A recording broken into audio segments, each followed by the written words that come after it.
প্রথমেই জানাই তোমাদের রাখি পূর্ণিমার অনেক অনেক ভালোবাসা এবং শুভেচ্ছা। আজকে রাখি পূর্ণিমা, তাই আমি তোমাদের মাঝে শেয়ার করতে চলেছি দুর্দান্ত খিচুড়ি রেসিপি। যে কোনো অনুষ্ঠানে কিন্তু এই খিচুড়ি রান্না করা হয়। সবসময় কিন্তু এরকম খিচুড়ি রান্না করা হয় না, স্পেশাল দিনে এরকম খিচুড়ি রান্না করা হয়। আমি সম্পূর্ণ নতুন পদ্ধতিতে এই রান্নাটা করেছি। আশা করছি তোমাদের অনেক অনেক ভালো লাগবে। চলো রেসিপিটা দেখে নেওয়া যাক আমি কিভাবে এই খিচুড়ি রান্নাটা করলাম। বন্ধুরা, এখানে আমার বাদাম লাগছে, ভাজা মুগ ডাল, এলাচ, দারচিনি, আদা কুচি, শুকনো লঙ্কা এগুলো লাগছে। আর আমি যখন রান্না করব তখন স্টেপ বাই স্টেপ তোমাদের বুঝিয়ে দিব, যাতে তোমাদের রান্নাটা করতে খুব সুবিধা হয়। ডালটা কিন্তু আমি আধা ঘন্টা ভিজিয়ে রেখেছিলাম বন্ধুরা। আর এখানে আমি আলু এবং পটল কেটে হলুদ নুন দিয়ে মাখিয়ে নিব। মাখিয়ে কিছু সময় রাখতে হবে বন্ধুরা। আমি ভিডিওটা খুব বড় করব না, এর জন্য অফলাইনে তোমাদের যতটা পারছি দেখানোর চেষ্টা করছি। পটলগুলো ভেজে তুলে নিব। এখানে দেখো বন্ধুরা, আমি তেল দিয়েছি, সাদা তেল। এখানে বাদাম আর শুকনো লঙ্কা ভালো করে ব্রাউন কালার করে ভাজতে হবে। এখানে দিব 5 ফোড়ন। তো বন্ধুরা, আমি যেভাবে এই খিচুড়িটা রান্না করছি তোমরা কিন্তু কেউ ভিডিওটা স্কিপ করো না। ভিডিওটা স্কিপ করলে অনেক কিছু মিস হয়ে যাবে। আর তোমরাও যাতে খুব সহজভাবে ঘরোয়া পদ্ধতিতে এই খিচুড়িটা রান্না করতে পারো, আমি সহজভাবে বোঝানোর চেষ্টা করছি। এখন আদা কুচি, এলাচ এগুলো দিয়ে ভালো করে ফ্রাই করতে হবে বন্ধুরা।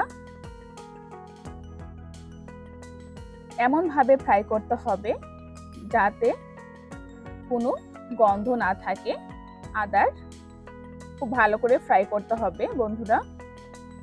আর এখানে কিন্তু তেলটাও পরিমাণ মতো দিতে হবে। তেল বেশিও দেওয়া যাবে না এবং তেল কমও হওয়া যাবে না। এবার আমি মুগ ডালগুলো দিয়ে ভালো করে তেলের সঙ্গে আবার একটু ভেজে নিব। বন্ধুরা, তোমাদের সাথে একটা কথা শেয়ার করলেই না, আমরা সবাই কম বেশি সবাই রান্না করি, কিন্তু কিছু কিছু টিপস যদি আমরা রান্নায় ব্যবহার করি, প্রয়োগ করি, সেক্ষেত্রে কিন্তু আমাদের রান্নার স্বাদটা কিন্তু অনেক গুণে বেড়ে যায়। যখন আমরা কোনো কিছু সম্বার দেই বা ফোড়ন যাই বলো না কেন, তখন কিন্তু গ্যাসের ভলিউম একদম লোতে থাকতে হবে, যাতে সুন্দর একটা ফ্লেভার বের হয়। আমরা যারা এখনো রান্না ওরকম ভাবে পারি না, তারাও কিন্তু আমার এই রান্নাটা দেখলে খুব সহজেই রান্নাটা শিখে নিতে পারবে। ডালগুলো ভাজা হয়ে গেছে, এখন আমি পরিমাণ মতো জল দিব ডালটা একটু সিদ্ধ হওয়ার জন্য।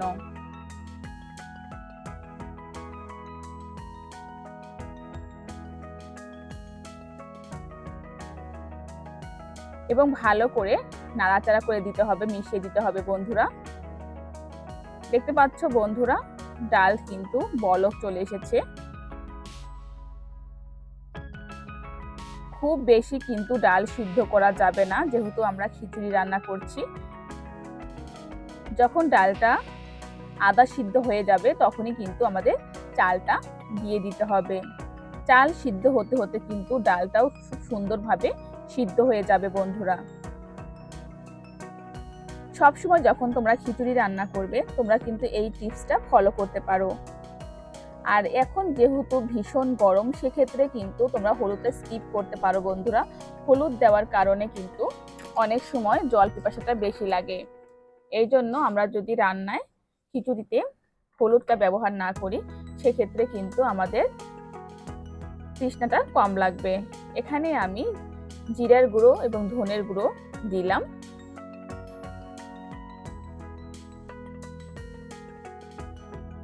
এখন পরিমাণ মতো লবণ, তোমরা কিন্তু পরিমাণ মতো সবকিছু দেবে। আর সব কিছুরই কিন্তু একটা নির্দিষ্ট পরিমাপ আছে বন্ধুরা। আমি কিন্তু 1 চামচ করে দিয়েছি জিরার গুঁড়ো এবং ধনের গুঁড়ো, আর লবণ দিয়েছি পরিমাণ মতো। এবার ভালো করে মিশিয়ে নিতে হবে বন্ধুরা।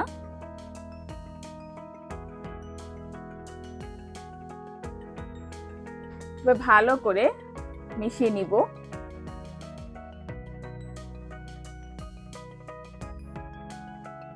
এমন ভাবে মিশাতে হবে বন্ধুরা যাতে করে জলটা সুন্দর মতো চালের সাথে মিশে যায়। দেখতে পাচ্ছ বন্ধুরা, এবার আমি কাঁচা লঙ্কা কুচি দিচ্ছি বন্ধুরা। তোমরা কিন্তু আগে কাঁচা লঙ্কা দেবে না, কাঁচা লঙ্কা দিলে কিন্তু আগে সিদ্ধ হয়ে যাবে। এবার ভালো করে উপর নিচ করে দিতে হবে বন্ধুরা। দেখতে পাচ্ছ বন্ধুরা, দেখো চালটা কিন্তু সিদ্ধ হয়ে গেছে, একদম সিদ্ধ হয়ে গেছে, একটু হালকা রস আছে। এখন আমি ঘি দিয়ে দিচ্ছি বন্ধুরা। এই খিচুড়ি শেষে কিন্তু ঘি দিলে দারুণ লাগে খেতে। এবং 5 মিনিটের জন্য ঢেকে দিয়েছিলাম, দেখো ঢাকনা খুলে নিয়েছি। দেখো একদম কিন্তু সুসেদ্ধ হয়ে গেছে বন্ধুরা, দেখতেই পাচ্ছ। দেখো কাছ থেকে দেখানোর চেষ্টা করছি যাতে তোমাদের বুঝতে সুবিধা হয়। এবার ভালো করে উপর নিচ করে দিতে হবে।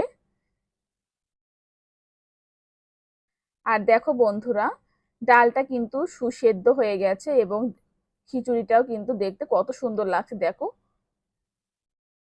তোমরাও কিন্তু এই পদ্ধতিতে খিচুড়িটা রান্না করতে পারো নিরামিষ ভাবে, খুব স্বাদ, অনেক স্বাদের, অনেক মজার।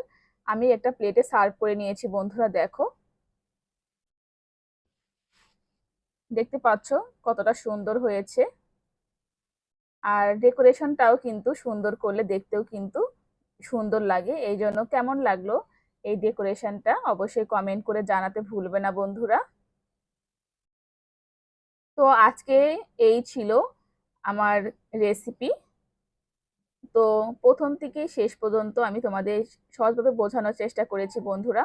কেমন লেগেছে আমার এই ভিডিওটা অবশ্যই কমেন্ট করে জানাবে। আর তোমরা কিভাবে পুজোর স্পেশাল বা যে কোনো স্পেশাল অকেশানে কিভাবে খিচুড়ি রান্না করো অবশ্যই কমেন্ট করো। আর এভাবে যদি রান্না না করে থাকো, অনুরোধ রইল একবার হলেও এভাবে ট্রাই করো।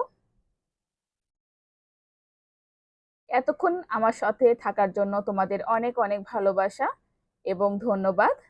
এভাবেই সবসময় পাশে থেকো, সবসময় ভালোবেসো। আজকে এ পর্যন্তই বিদায় নিচ্ছি, দেখা হবে নতুন রেসিপিতে। সবাই ভালো থাকো, টাটা।